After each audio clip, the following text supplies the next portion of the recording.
According to a first-of-its-kind study, it turns out that when you look at the apps which specifically target U.S. military service members as their clientele, 1 out of 8 of them carry foreign code, with some of that code coming from our good friends over in China and Russia.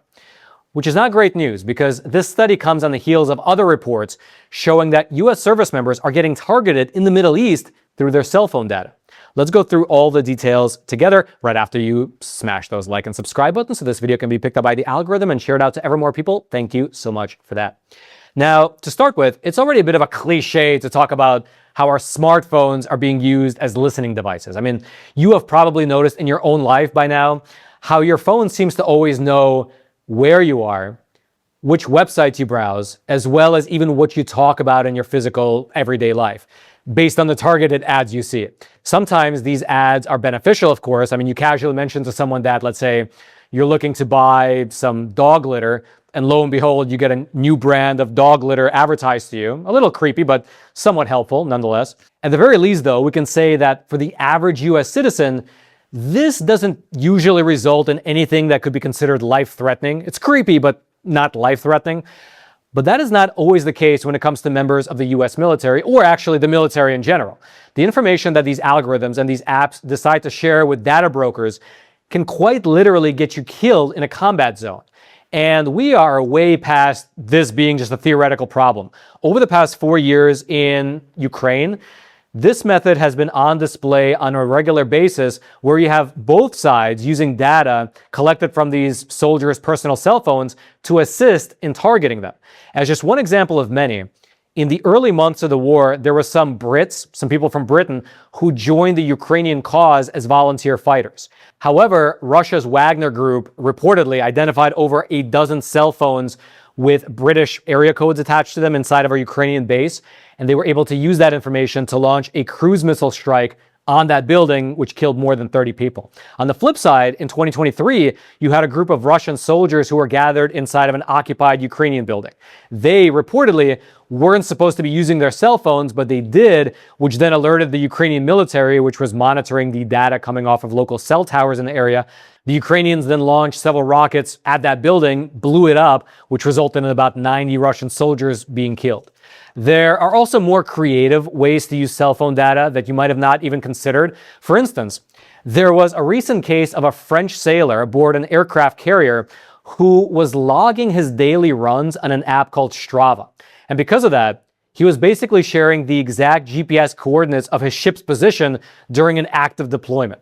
Then there's also dating apps. As Russia's soldiers were advancing into Ukrainian territory, some of their soldiers would use apps like Tinder to try and line up some dates in the areas where they were going to be moving to. So they were trying to line up dates, let's say a day or two ahead of time, knowing where they're going. But unbeknownst to them, the pretty Ukrainian girls that they were chatting with, even if they were real, were sharing that information with the Ukrainian military and then allowing the Ukrainian military to know where the Russians were headed.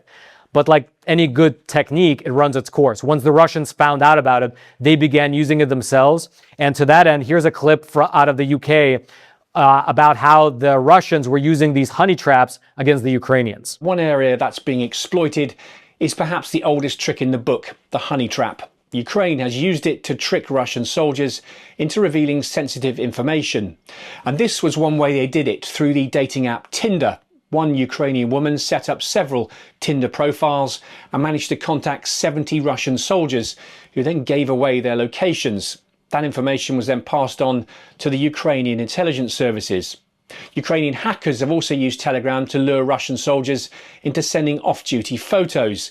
These were then used to locate their base, which was then hit in a targeted strike. Ukraine has also fallen foul of this. In one case, Russia's FSB intelligence agency used a young woman to entice a Ukrainian man into taking covert photos of a military base.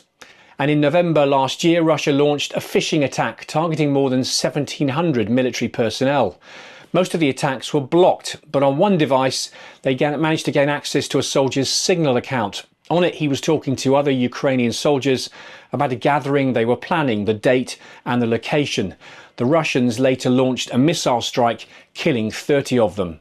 And this continues to be a popular tactic on both sides. In fact, just 2 months ago, you had the Kiev Post report that Russia's intel services are recruiting young women to target Ukrainian soldiers through dating apps, either to poison them or just to gather intelligence from them in exchange for money for the girls.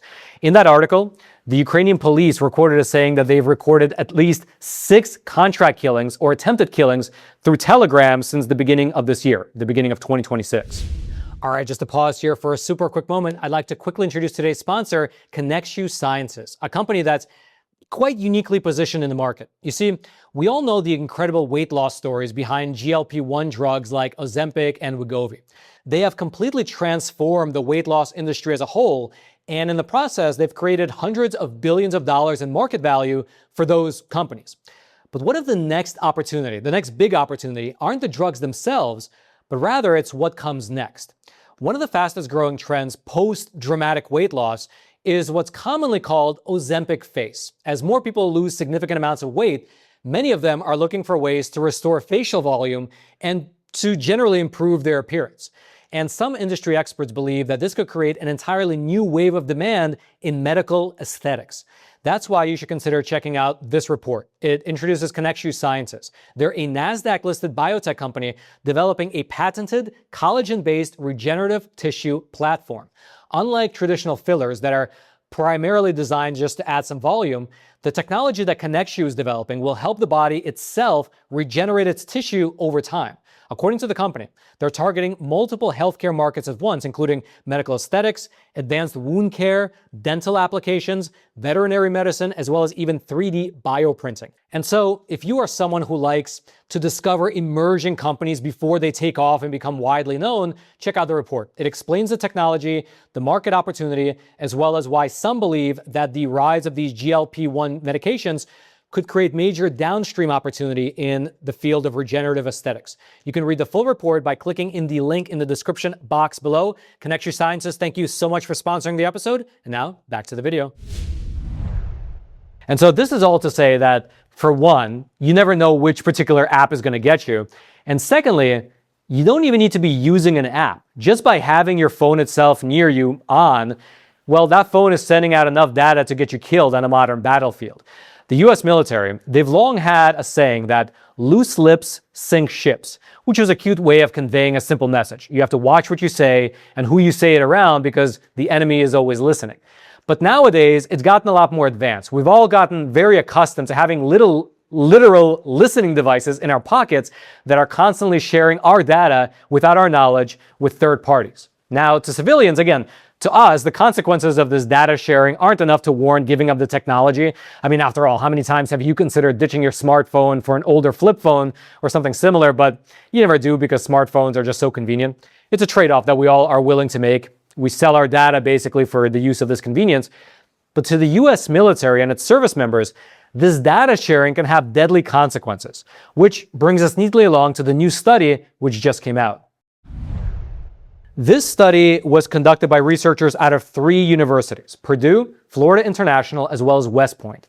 And the top line finding of the study was that an alarming number of the apps in the App Store that are geared specifically towards U.S. service members, U.S. military service members, as well as their families, were programmed with software built by China and Russia. Software, which is worth mentioning, can be manipulated through remote updates, and then all of a sudden, your data is being shared with our nation's biggest adversaries. Here's a summary from the report. Quote, the United States military-affiliated personnel, i.e. active duty service members, reservists, Department of Defense civilians, veterans, and family members of these individuals increasingly rely on commercial mobile apps for health services, financial management, professional development, and community connection.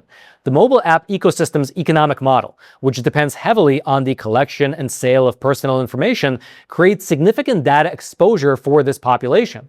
Data brokers actively sell data sets targeting military personnel, including granular location traces, financial information, and behavioral profiles. When aggregated and sold, this data enables adversaries to conduct surveillance, social engineering, and targeted attacks against individuals involved in national security.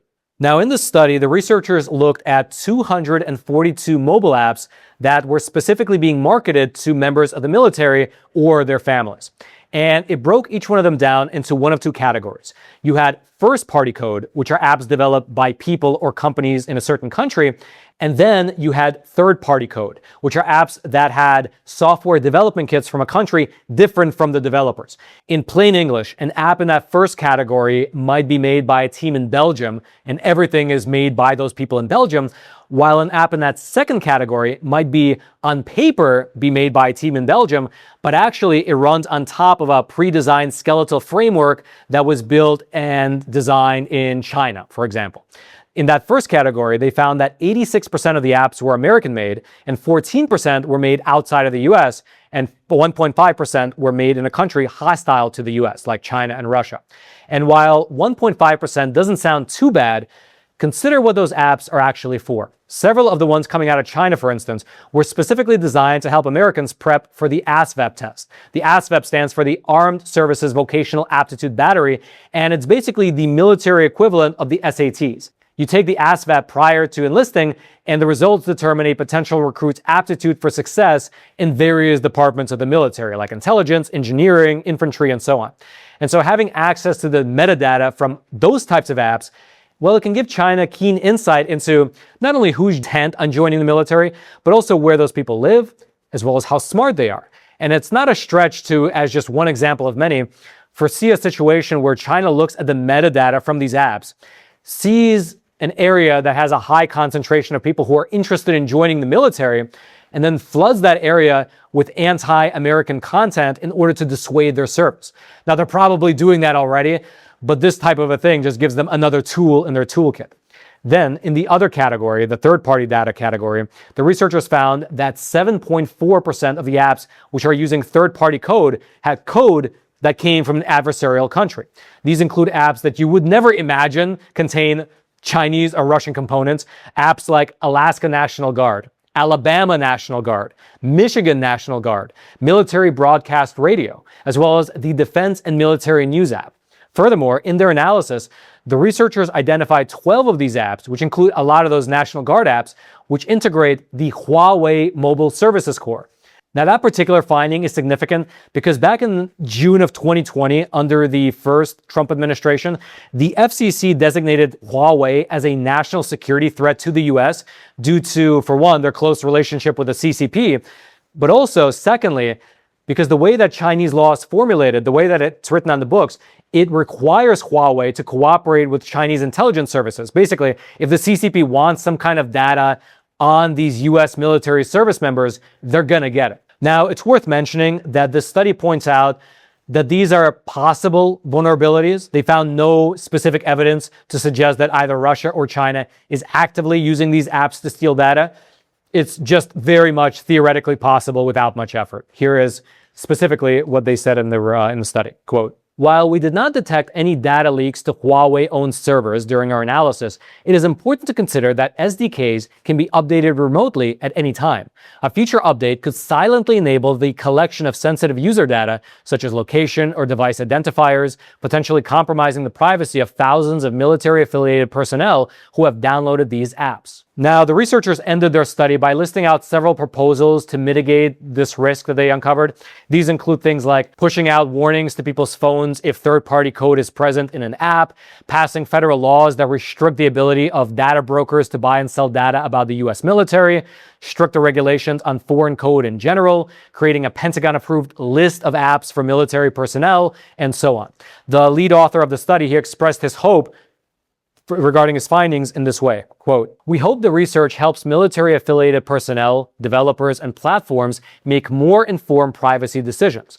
We are grateful for the opportunity to bring greater attention to these issues and encourage continued discussion with developers, platforms, and policymakers about how to address these gaps." And I will reiterate once again that these gaps, as he refers to them, do have real-world consequences. Now, we, of course, discussed a few of them already as they related to Russia, Ukraine, and France, but our very own service members in the Middle East are also having their cell phones used to track them by the enemy. In fact, just 2 months prior to this study getting published, you had several U.S. members of Congress write a letter to the chief information officer over the Pentagon, sounding the alarm on exactly this, what's taking place in the Middle East, that U.S. service members are already being targeted through their cell phone data. Here's from the letter, quote, "We write with serious concern that the Department of Defense has not taken basic steps to protect U.S. military personnel from the serious counterintelligence and force protection threat posed by the collection and sale of personal information, including cell phone location data, by data brokers. The Department of Defense has known about this serious threat for over a decade, but has failed to adopt common sense cyber defenses that are recommended by federal agencies. The Department of Defense has now confirmed to Congress that foreign adversaries are exploiting commercially available location data to target U.S. military personnel in war zones." The letter then went on to say that U.S. Central Command told Congress back in April that, quote, "It received multiple threat reports concerning adversary exploitation of commercial location data to target or surveil U.S. personnel in theater for Operation Epic Fury." And just to pause here, I will mention that this was actually the first time, publicly at least, that the Pentagon has confirmed that our adversaries are using commercially purchased location data to target U.S. military personnel in an active war zone. The letter continued, quote, "That foreign adversaries are still able to buy location data collected from the phones of U.S. personnel serving in military hotspots is a direct result of the Department of Defense's leadership's failure to prioritize this threat and implement common sense cyber defenses recommended by federal cybersecurity experts." The letter then goes on to make several recommendations of their own to lessen this threat by, for instance, requiring all Pentagon-issued phones to disable their advertising IDs, to establish a similar policy for personal phones as well at U.S. military facilities, and then to also replace all Google Chrome with privacy-focused web browsers on both military phones as well as military computers. Now, I will say that in the Pentagon's defense, the NSA did recently release an information sheet. It came out it was updated in April of 2026 with specific guidance on how to limit location data exposure, as well as information on how phone data gets leaked through regular use, which is, by the way, very funny. It's ironic for the NSA to release that type of a document, but I would say it doesn't really matter. It seems like the only way to ensure that this kind of information gets utilized on the ground is to make it mandatory or designated by law. For instance, in France, that guy who was jogging on the surface of a ship and logging it with his phone, that was actually against protocol, but he was doing it anyway. And so the only way to, I guess, really mitigate that risk is to make it mandatory, designated by law, that you cannot do that, and maybe even issue phones that cannot do that. However, the law is very hard to change, and so a simple change might be just to modernize that old saying. We can go from loose lips sink ships to instead swiping right leads to drone strikes. What do you think about that? Let me know in the comment section below. If you want to go deeper into anything we discussed in today's episode, all my research notes, the links to them will be down in the description box there. Please, if you haven't already, smash those like and subscribe buttons so this video can reach ever more people. And then lastly, on a totally unrelated topic, if you've ever wondered what happens to us humans after we die, great question. I'm sure many of us have wondered. Well, you're in luck. Over on Epic TV, we just published a phenomenal new documentary called Final Hours, where we sat down with people who had died before. Either they were brain dead, meaning they had no brain activity, they were in coma, or they were clinically dead, meaning no brain activity, no breath, no heartbeat, nothing. They were just completely dead. But then whichever camp they fell into, they came back to life, they were resuscitated, and they happened to remember everything that they experienced on the other side. All the lights, the beings they interacted with, the realms they visited, being able to see the entirety of their lives from outside the constraints of time and space through the vantage point of other people, the people they hurt and the people who loved them. And what was really wild is that so many people, completely unrelated to one another, different walks of life, never spoke before, they talked of such similar experiences, which really kind of leads credence to this growing body of research of NDEs, I think they're called, near-death experiences. You can also, I guess, call them post-death experiences. But it's a new scientific field, and it's sort of opening the doorway to really scientifically exploring what happens to us after we die. It's a phenomenal film. It's opened a lot of people's eyes, and a lot of people the reason I say that is because a lot of people messaged us after watching it saying, it changed my view on what life itself is. So if you want to check it out, it's called Final Hours, and you can watch the film by clicking on that link. It'll take you to Epic TV, where you can watch it over on our platform right away. And so check it out. Technically I was dead, but I felt that this was more real than real, and I felt more alive than life itself. Thousands have glimpsed something vast and loving waiting on the other side. I was surrounded by beings. Some of them I recognize from this life. It's more just like a light, the light of God. I was so happy. I just felt like more and more of the pain of this world was just floating away. What do these human experiences mean for our collective soul? The more we can come into harmony, love, and kindness, the more we're aligned with the essence of the universe. And then, until next time, I'm your host, Roman from the Epoch Times. Stay informed, and most importantly, stay free.